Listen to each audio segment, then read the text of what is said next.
Baik, bagi topik yang seterusnya, maka kita akan cuba melihat tentang proses penambahan dan penolakan yang menggunakan first complement, yang kita sebut sebagai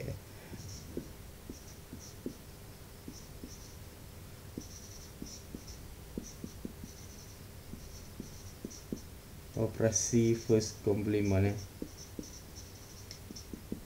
Operasi bagi first complement yang merujuk kepada operasi tambah dan operasi tolak. Jadi sebagai contoh, kita ada satu soalan penolakan yang melibatkan nombor besar kepada nombor yang kecil. Contohnya uh, 25 tolak 19. Jadi apa yang perlu kita lakukan di sini, first kali kita kena menukarkan kedua-dua nombor kepada nilai binary. Jadi kedua-dua nombor adalah daripada nilai desimal. Jadi kita tukarkan kedua-dua nombor kepada satu bentuk nilai binary yang membawa penukaran, iaitu 25 kita jadi 1 dan 19 10011. Jadi ini nilai binary yang telah kita tukar daripada contoh soalan 25 tolak 19. Kemudian perkara kedua, jadi ini yang pertama. Jadi perkara kedua yang perlu kita lakukan adalah kita perlu melakukan penukaran first complement. Jadi penukaran bukan dilakukan kepada dua-dua nombor, sebaliknya hanya dilakukan pada satu nombor sahaja, yang mana merujuk kepada nombor yang kecil. Kalau dalam konteks ni, nombor yang kecil adalah nombor 19. Jadi nombor 19, binary-nya kita akan cuba melakukan first complement, dan nilai 25 yang telah ditukar binary kita akan menjadi ataupun tidak ditukar kepada apa-apa nilai yang lainnya. Jadi sebagai contoh,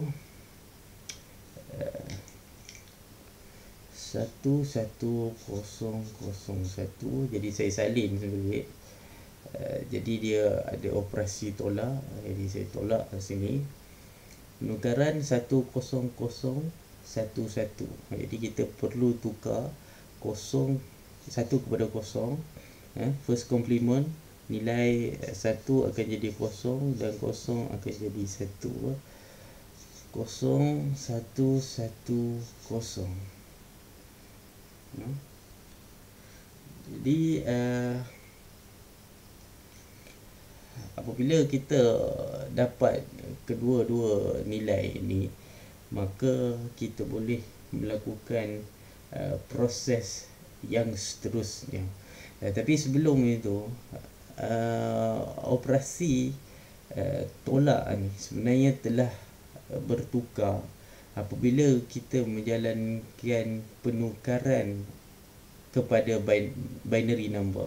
Seperti yang saya maklumkan sebelum ni, semua dalam sign and magnitude, semua nilai yang bermula daripada 1, maka dia akan membawa maksud negatif, dan semua nilai yang bermula daripada 0, contohnya, dia akan membawa maksud positif. Jadi di sini apabila kita buat penukaran 10011 yang merujuk pada nombor binary bagi 19, maka operasi tersebut akan bertukar. Jadi kita salin balik, tolak, dan di sini dia akan jadi negatif. Sebab apa? Sebab dia bermula dengan 1.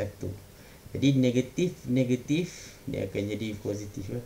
Ini dalam SPM punya mat negatif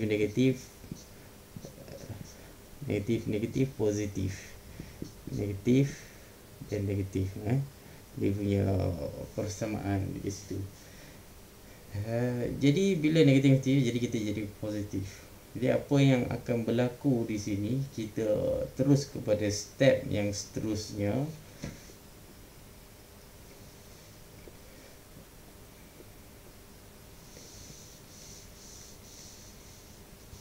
Step yang ketiga. Jadi nilai 1101 binary tadi akan ditambah dengan 01100.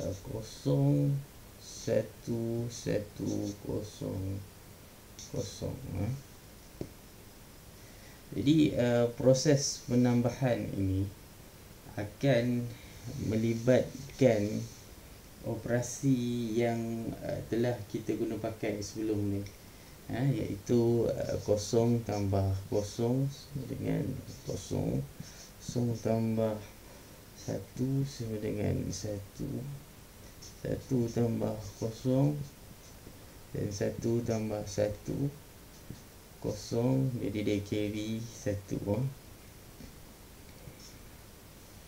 Okey, baik. Merujuk kepada formula yang ada di sebelah ni. Jadi kita cuba selesaikan. 10 dia akan jadi 1. 00 01 11 dia akan jadi 0 carry 1.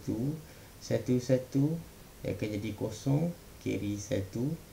000, maka dia ada orang kata lebih pada ruangan yang terakhir.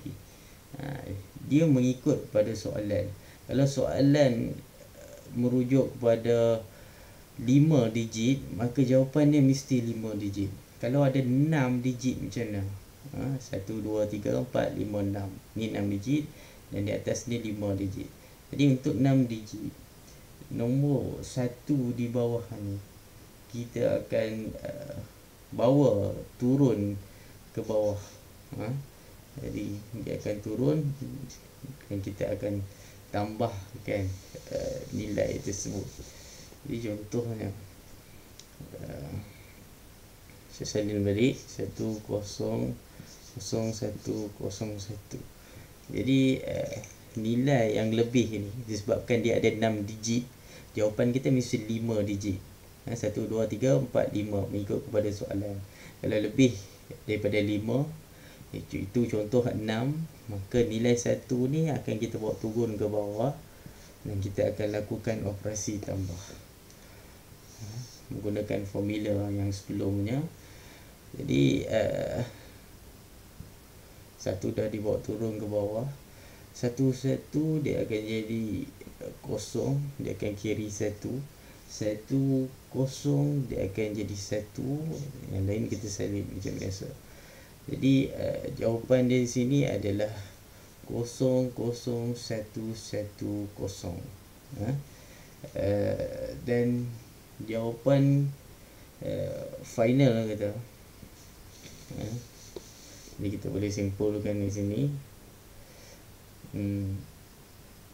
11001 binary ditambah dengan 01100, jawapannya akan jadi 00110, ataupun kita boleh tulis 25 tolak 19 dengan 6. Jadi nilai ini jika kita tukarkan kepada nilai desimal, maka kita akan dapat jawapan yang sama, iaitu 6.